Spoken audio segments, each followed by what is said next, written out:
Classic Craftsman Drill Press line ran from 1946 to 1984. The majority of these drill presses came with a Jacobs brand chuck installed on them. However, some came with a Supreme brand chuck. If you own one of these drill presses, whether it's made by King Seeley Corporation or by Emerson, then you have one of these chucks and you need to know how to install them, remove them, and service them. And that's what this video is all about. Hello everyone, I'm Jeff and welcome to my shop. We got a lot to cover, so let's get to it. A recent discussion over on the Garage Journal forum has revealed that not all of the Classic Craftsman drill presses came with Jacobs chucks. There's a good number of Series 80 model drill presses. Those are the 12.5 and the 13-inch drill presses that were made by King Seeley that were equipped with a chuck made by the Supreme Products Incorporated or Supreme Products Corporation.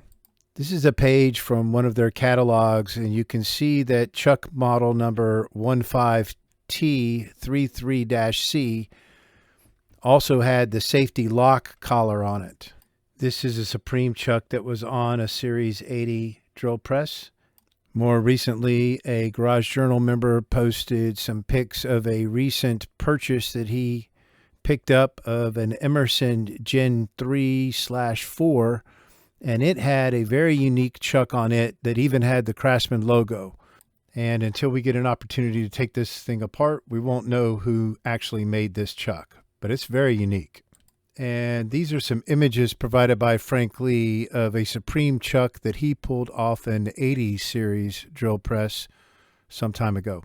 And until this recent discussion, I had believed that Jacobs had patented the safety lock collar. However, I was never able to find a patent for Jacobs patenting the safety lock collar. I did, however, find a patent for the Supreme chuck safety lock collar.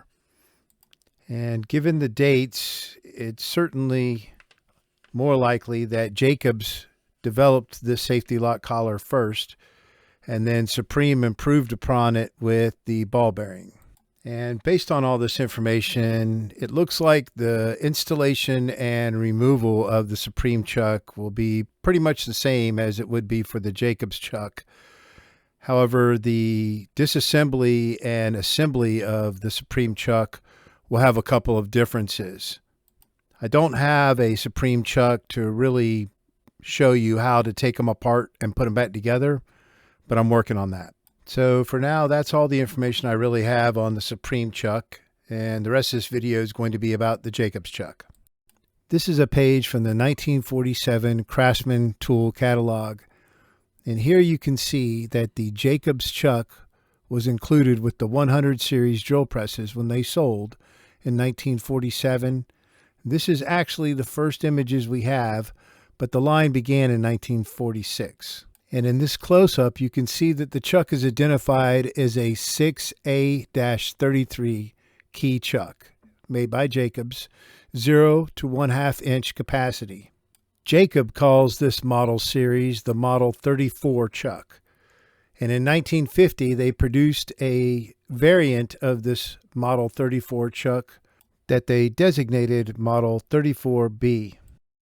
And on this 1950s Jacobs catalog image, you can see that the 34 and the 34B are both plain bearing improved chucks. The only major difference between the two is that the 34B was made for a threaded spindle.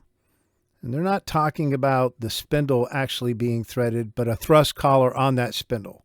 And the 34B will eventually be renamed the 34C, and that lock collar will eventually be called the Safe Lock collar.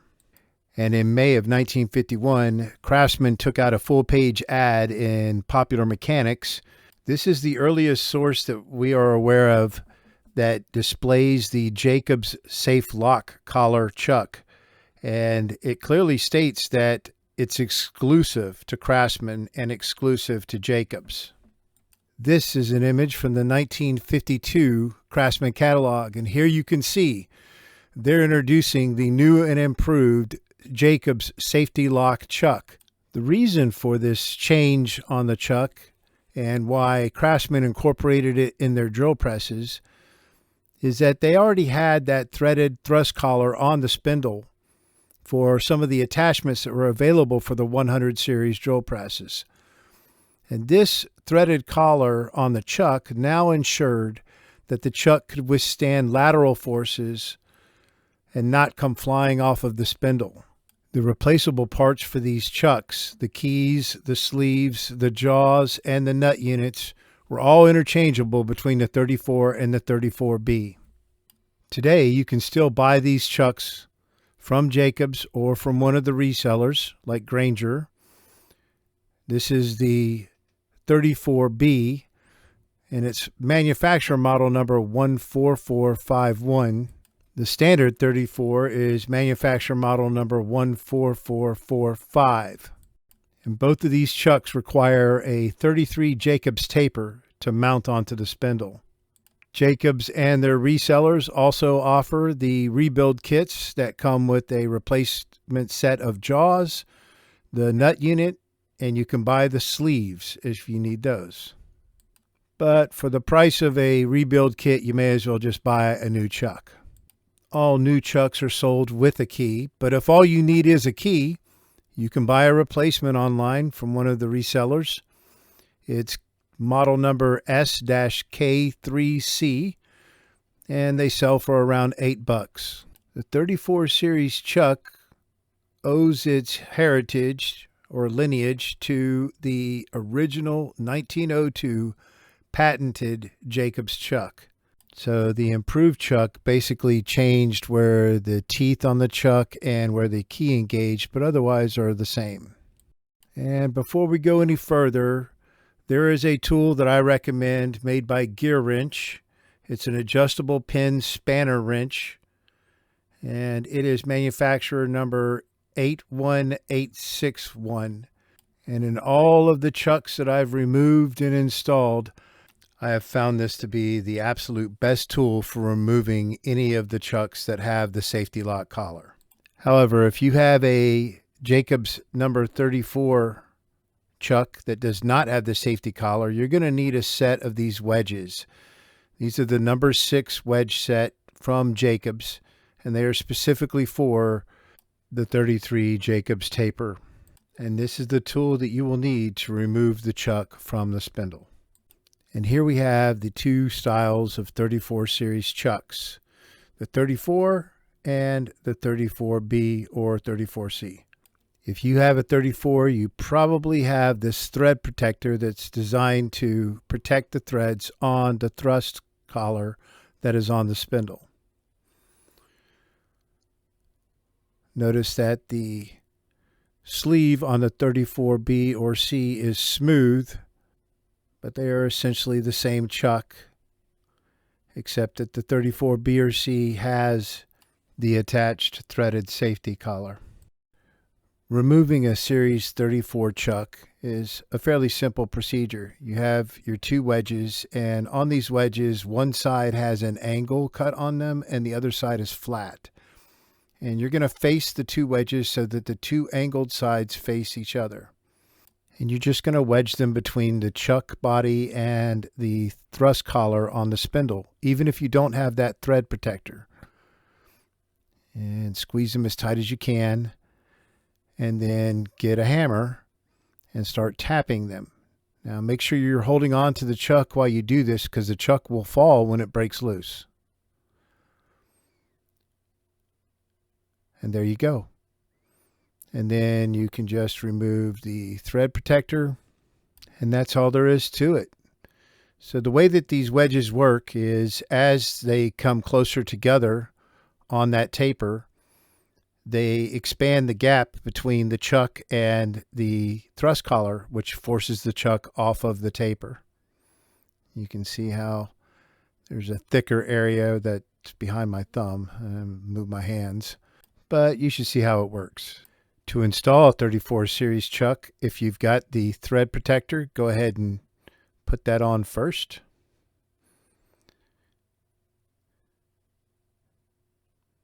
And once it's on there, Then you can take the chuck, slide it on the taper, and smack it with a mallet. Make sure that the jaws are completely retracted in the chuck before you do this. And that is all there is in installing it. For the 34B chuck, there are two methods to remove it. You're going to need a large Allen wrench, the spanner wrench we talked about earlier, and the chuck key. And if you have the correct chuck key, it's going to have a protrusion, a 7/32 protrusion on the end that you could use to actually remove the locking collar, but it doesn't work very well. So that's why I recommend the spanner wrench. If we're going to remove the chuck from a spindle that's inside the drill press, you're going to need a drill press vise. And we're just going to take the Allen wrench, insert it inside the chuck, and align the flats on the Allen wrench with the jaws of the chuck. And then we're going to tighten it down.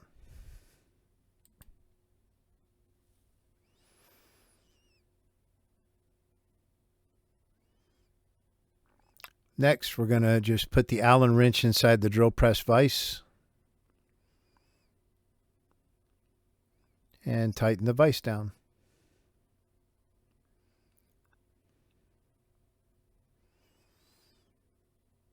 Make sure that the quill lock is unlocked. And then we're just going to use the spanner wrench to loosen the locking collar. And if it's on there really tight, as is the case here, I'm just going to use a dead blow hammer or a rubber mallet. And you definitely can't do that with the chuck key. So that spanner wrench really comes in handy.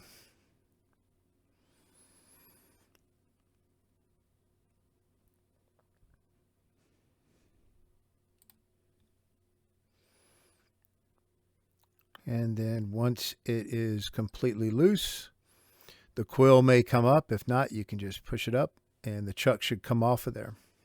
If you have the quill spindle assembly outside of the drill press, we're almost going to do the same thing. We're going to go ahead and use the same tools, the Allen wrench, the spanner wrench, and the chuck key. And we're just going to, again, insert the Allen wrench inside the chuck. Make sure the flats on the Allen wrench align with the jaws of the chuck and tighten it down.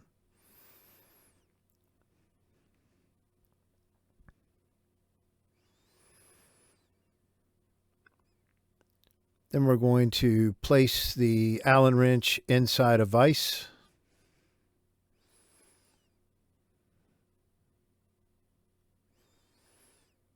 And tighten it down.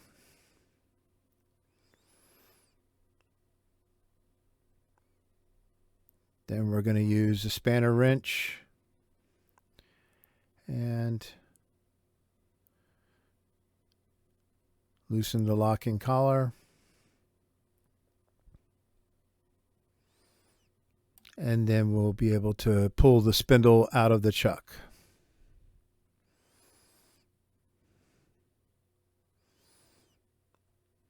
Like so. On Jacob's website, they have instructions on how to disassemble the chuck. And most importantly, they have instructions that show you in the bottom right-hand corner how to tell the difference between the jaws. So to disassemble either the 34 or the 34B, we're going to go ahead and move the jaws out about ½ an inch, quarter of an inch to a ½ an inch. And then you're going to need a piece of pipe or tube that is the same size inside diameter as the sleeve. And then I like using a socket to protect the jaws. That socket is bigger than the jaws, so it's pushing on the chuck body. We're just going to put the whole thing inside a vise, and all we're doing is pressing the sleeve off of the chuck.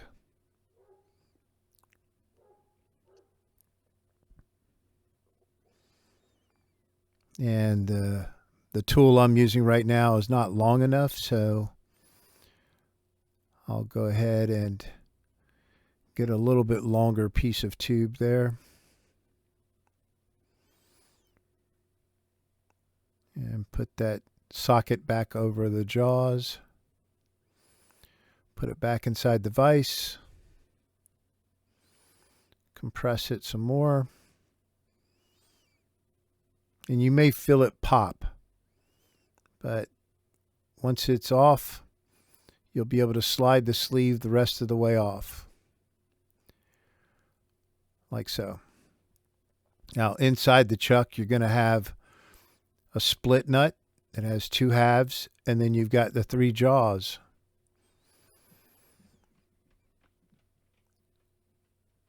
So we can just press out those jaws.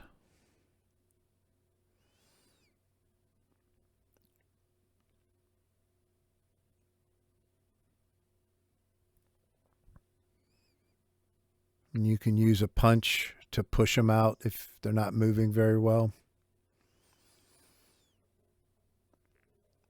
And that's it. That's how to disassemble the chuck. So taking a closer look at the jaw face. And here I have a good jaw. You can see how the face on it, that area right there, is relatively smooth.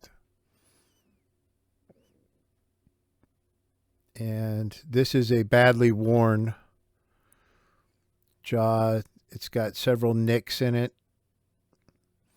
And this is a really bad jaw where it's just really eaten away.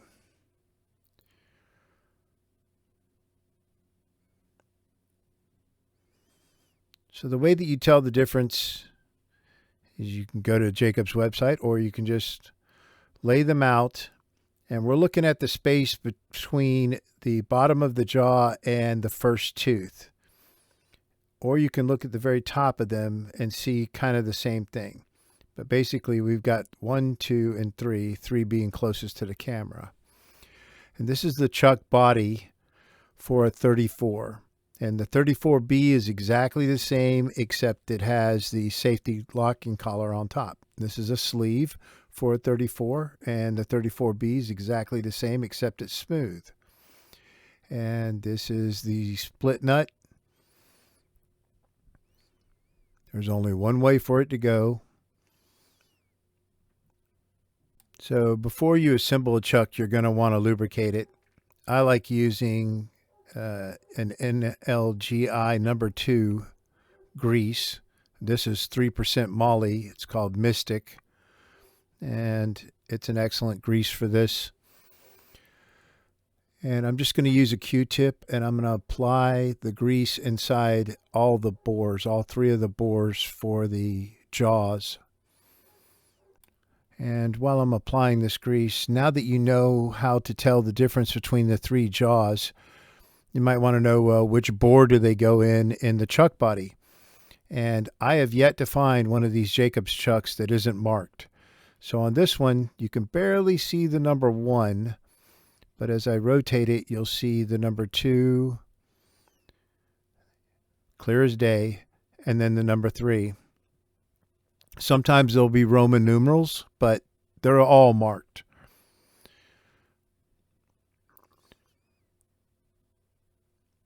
If for some reason it wasn't marked, well, then just pick one of the bores and put the jaws in the proper order, and it more than likely will work.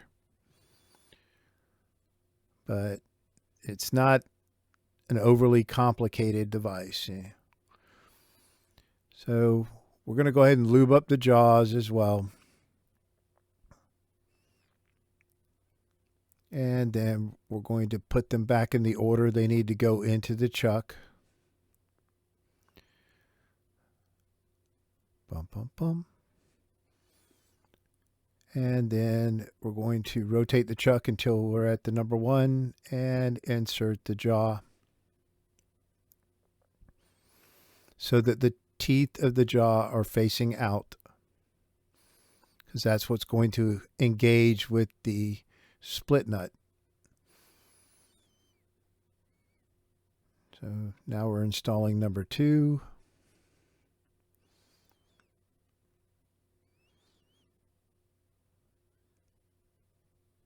And and then number 3.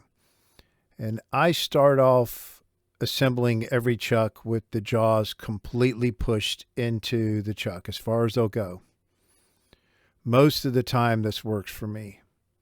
However, of course, since I'm filming it, it's not going to align up properly. So we'll get to that in a minute. So then we're going to go ahead and apply some more grease to the teeth on each one of the jaws. And inside that bottom ring that the lock nut is going to ride in, or it's the middle of the body, I guess is the easiest way to say it.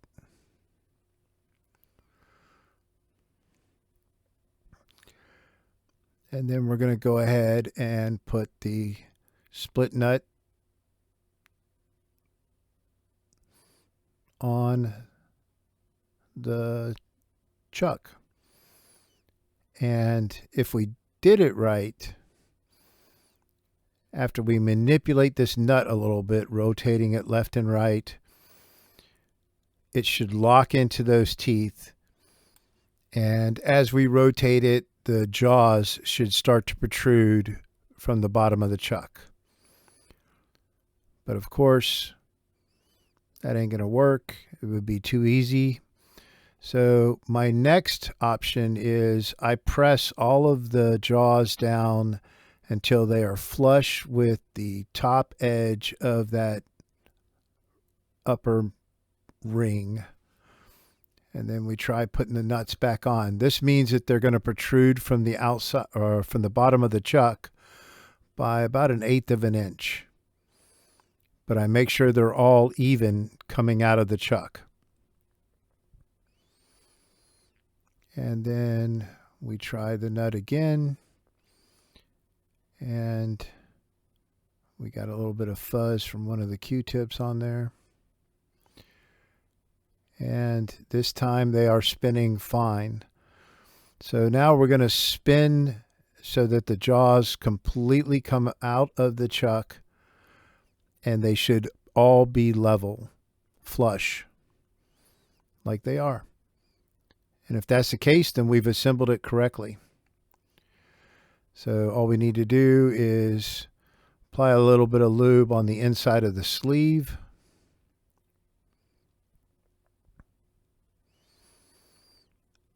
And then we can place the sleeve on top of the chuck. And that will capture the split nut and keep it from falling off. And next we're going to rotate the chuck so that those jaws are only protruding about 1/4 to 1/2 an inch. And then I'm going to use a piece of pipe, and we're just going to put it back inside the vise. This time we're pressing the sleeve up on the chuck.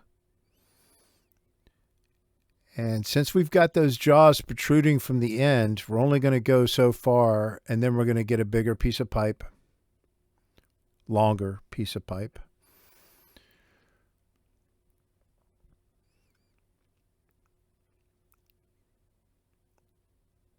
And put it back inside the vise.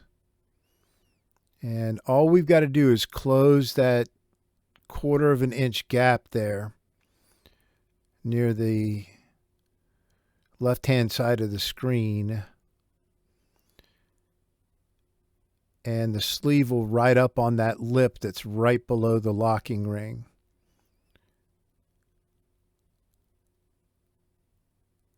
So once I get it lined up, we can press it, and right there is fully seated. So we can pull it out, and then we should be able to operate the chuck, and all the jaws should still be completely aligned. And that's all there is to it. So to install the chuck on the spindle that's inside the drill press, first thing we're going to do is we're going to use some acetone, and we need to clean the taper on the end of the spindle, and we need to clean out the socket inside the body of the chuck.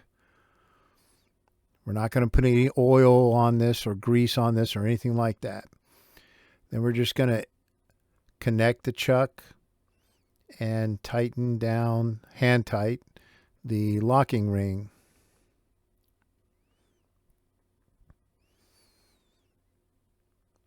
Then we've got the Allen wrench already inside the chuck. We're just going to go ahead and lock down the quill, lock down the vise, and then we can unlock the quill now. And we're going to tighten down the locking ring with the spanner wrench.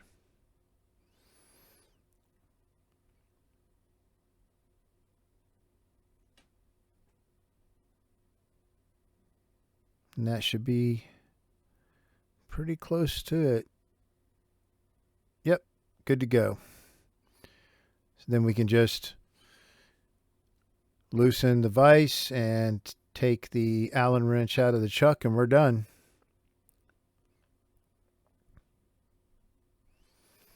So to install the chuck on a spindle that's outside of the drill press, we are going to again insert the Allen wrench just like we did before. Make sure that the flats align with the jaws of the chuck, tighten it down. Next, we use the acetone to clean out the socket on the chuck and the taper on the spindle.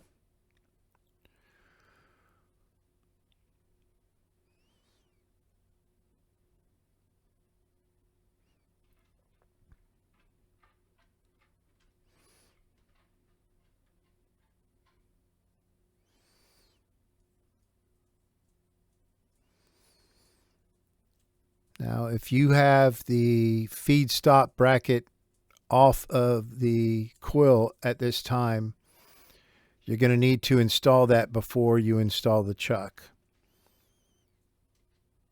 because you won't be able to get it on once the chuck is on. So we'll just take the chuck with the Allen wrench in it and put it inside the vise.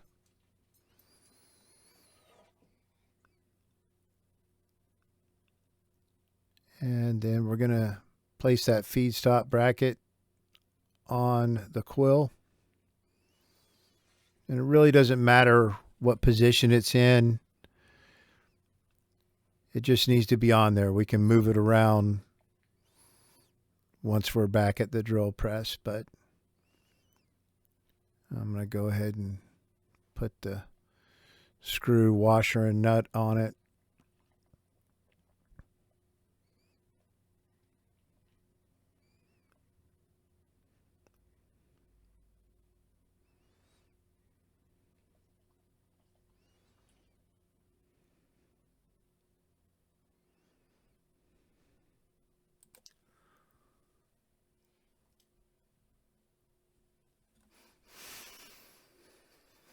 And then we're just going to insert the taper into the socket of the chuck and hand tighten the locking ring.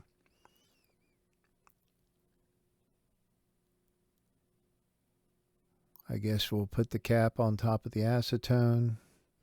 And then we're going to use a spanner wrench to just tighten down that locking ring.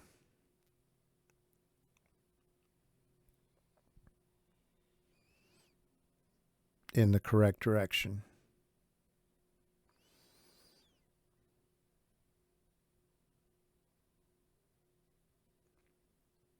Then we can use the chuck key to remove the chuck from the Allen wrench. And we are done. I hope you found this helpful and useful. If you did, please like and subscribe. I got more videos to come, and I will see you next time.